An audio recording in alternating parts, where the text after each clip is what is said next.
Hello, book buddies. This is Mrs. Bruley. Our book today is The Lion Inside by Rachel Bright.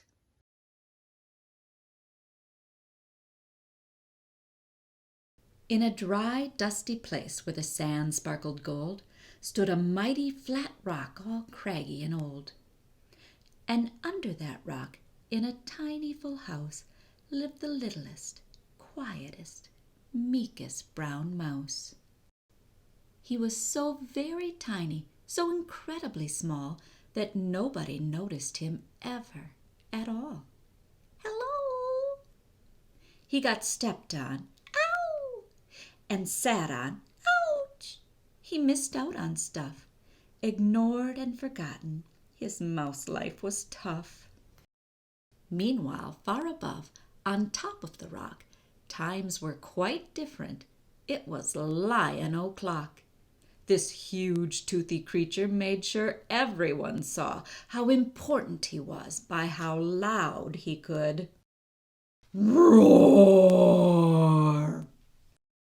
He was head of the pack. He was shouty and proud. He loved flexing his biceps and wowing the crowd. Yes, all were impressed by this mighty king cat. If only, thought Mouse, I could be more like that. Then late one dark night, in his tiny mouse bed, the cleverest thought popped into his head. He leaped up in the darkness and held up a paw. "I've got it," he said. "What I need is a roar. I mean, what if this mouse with the weeniest squeak were a little more grrr and a little less meek?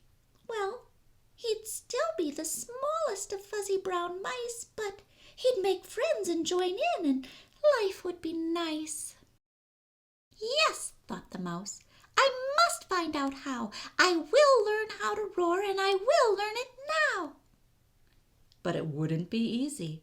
There was only one beast who could teach him this thing, but might make him a feast. It was time to be strong, take a chance. After all, forever was such a long time to feel small.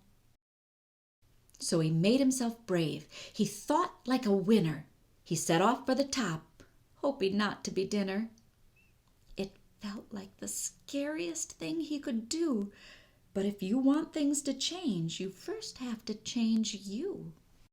The farther he climbed, the closer he got to the slumbering lion reclining on top. Then, at last, as he stood on his tippy-tip-toes, he found himself suddenly nose to nose. Pardon me. Wake up, Mr. Lion. You've got company. Squeak! Mr. Lion, what I've come to you for is squeak! Do you think you could teach me your roar? A silence befell that twinkling plain. Lion opened his eyes and puffed out his mane. Time went so slowly it felt like a week. Then he opened his mouth and let out a eek. The lion curled up in a terrified ball. He didn't like this, not one bit at all.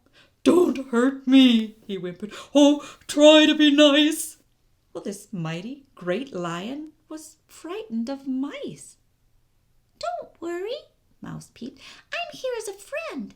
Let's hang out together, be pals to the end." That was a magical moment for sure, when the mouse didn't feel at all small anymore. He found his true voice and learned to speak out, and for that you don't need to roar or to shout.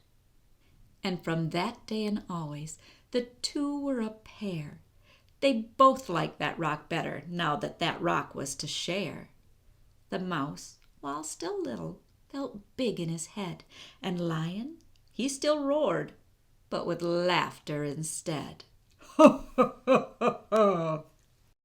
Yes, that day they both learned that no matter your size, we all have a mouse and a lion inside. I hope you enjoyed our story. Until next time, book buddies, happy reading!